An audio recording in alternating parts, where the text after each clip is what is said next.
అహల్యని ఆనందంగా చూడాలి అనుకున్న గౌతమ్ అహల్య కోసం పట్టీలు తీసుకొస్తాడు. అహల్యని సర్ప్రైజ్ చేయడానికి అహల్యని సోఫాలో కూర్చోబెడతాడు.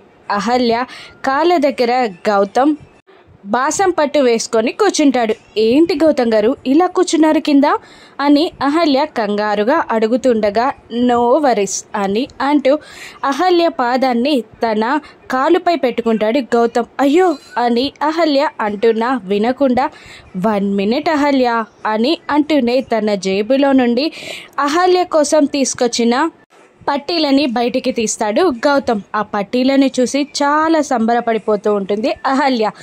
గౌతమ్ స్వయంగా అహల్య పాదాలకి పట్టీలు పెడతాడు. ఆ పట్టీలకి గజ్జెలు ఎక్కువగా ఉంటాయి. మరో కాలుని కూడా తీసుకొని ఆ పట్టీని పెట్టేస్తాడు గౌతమ్. ఇక ఆ పట్టీలను చూసుకొని సంబరపడిపోతూ ఉంటుంది అహల్య. నడుస్తుంటే సౌండ్ రావడంతో చిన్న పిల్లలా మారిపోయి గెంతులు వేస్తూ ఉంటుంది అహల్య.